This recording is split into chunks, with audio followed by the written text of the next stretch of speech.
O deserto vermelho se estende por milhares de quilômetros sob um céu de tom rosa pálido. Visualize a vastidão silenciosa de um mundo que outrora possuiu rios e talvez vida, mas que hoje é um cemitério gelado. A pergunta que nos move hoje é técnica e audaciosa. Seria possível transformar este deserto em uma segunda terra usando pequenos engenheiros biológicos até o ano de 2040? Não estamos falando de ficção científica, mas de uma fronteira da ciência que une biologia sintética e exploração espacial. Considere a história da Terra, milhões de anos antes de Cristo. Micro-organismos simples foram os responsáveis por criar a atmosfera que respiramos hoje. Eles realizaram o trabalho pesado de transformar gases tóxicos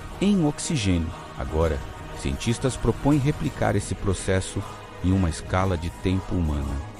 Marte é um desafio colossal. Sua atmosfera é composta quase inteiramente por dióxido de carbono e a pressão é tão baixa que o sangue humano ferveria instantaneamente. Para mudar isso em apenas 14 anos, precisamos de algo que cresça, se multiplique e se adapte sem ajuda constante. Pense no potencial das cianobactérias. Estes seres minúsculos são capazes de realizar fotossíntese em condições extremas. Através da biologia sintética, podemos editar o DNA desses organismos para que resistam à radiação ultravioleta mortal de Marte. A inteligência artificial desempenha um papel crucial aqui, simulando trilhões de mutações genéticas para encontrar a combinação perfeita que suporte o solo marciano rico em percloratos. O objetivo não é apenas sobreviver, mas minerar a atmosfera e o solo para liberar oxigênio e nitrogênio. Considere o solo de Marte como um terreno envenenado. Os percloratos são sais oxidantes que destroem a matéria orgânica e são tóxicos para quase todas as formas de vida conhecidas. Para que um micro-organismo prospere nesse ambiente até o ano de 2040, precisamos realizar uma cirurgia molecular. Precise em seu código genético.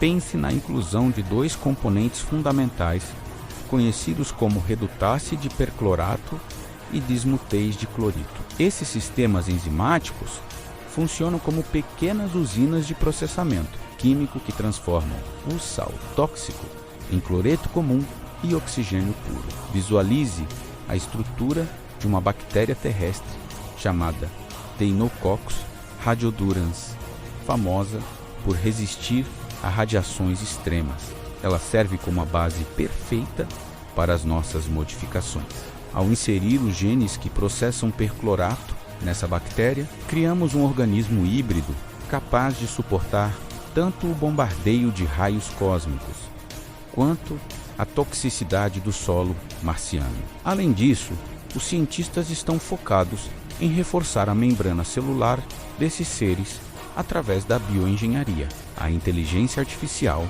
ajuda a projetar proteínas de transporte que expulsam o excesso de sais da célula, garantindo que o interior do micro-organismo permaneça em equilíbrio, mesmo em um ambiente hipersalino. Desde os tempos muito antigos, milhares de anos antes de Cristo, a vida na Terra aprendeu a se adaptar a condições hostis. Agora, estamos apenas acelerando esse processo natural através da tecnologia moderna. Pense nas bombas de efluxo genético como portas de segurança que impedem a entrada de elementos nocivos. Estas modificações não apenas permitem a sobrevivência, mas transformam o perclorato em um recurso valioso para a colonização, em vez de ser um obstáculo. O sal venenoso de Marte se torna a fonte de oxigênio que ajudará a engrossar a atmosfera do planeta vermelho. A complexidade dessas mudanças exige uma precisão que apenas a inteligência artificial de última geração pode oferecer.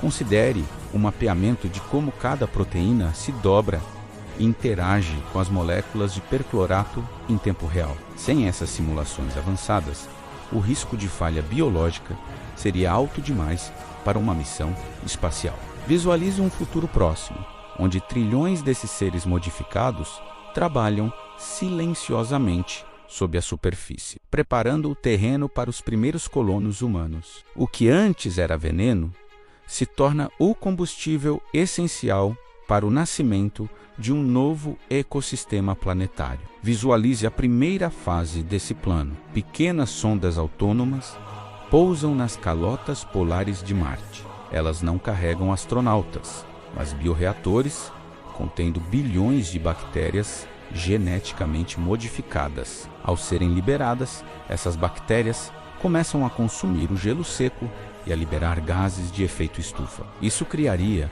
um aquecimento global controlado no planeta. Se conseguirmos elevar a temperatura em apenas alguns graus, o dióxido de carbono congelado no solo começará a evaporar, criando um ciclo de retroalimentação positiva que tornaria a atmosfera mais densa. Muitos críticos apontam que a escala de tempo até 2040 é otimista demais. No entanto, o progresso da inteligência artificial na última década sugere que a velocidade da descoberta científica está aumentando exponencialmente. Considere que a criação de novos genomas que levava anos, agora pode ser feita em semanas. O maior obstáculo não é apenas a biologia, mas a logística de espalhar esses micro-organismos por um planeta inteiro. Precisaríamos de uma frota constante de naves que funcionassem como semeadoras espaciais. Pense também no dilema ético. Se existir qualquer forma de vida microscópica nativa em Marte, a nossa introdução de bactérias terrestres modificadas seria o fim desse ecossistema original. Estamos prontos para sacrificar um mundo alienígena para criar um novo lar para a humanidade? Visualize o impacto de um Marte verdejante no futuro. Embora a terraformação completa leve séculos, o uso de micro-organismos antes de 2040 poderia criar os primeiros oásis de pressão e temperatura onde humanos poderiam caminhar, sem trajes pressurizados pesados, apenas com máscaras de oxigênio. A ciência atual nos diz que Marte possui todos os ingredientes necessários para a vida. O que falta é o catalisador. A biologia sintética, guiada pela inteligência artificial, é esse catalisador. Se este projeto for exitoso, os historiadores do futuro olharão para a nossa época como o momento em que a vida deixou de ser um passageiro do universo para se tornar sua arquiteta.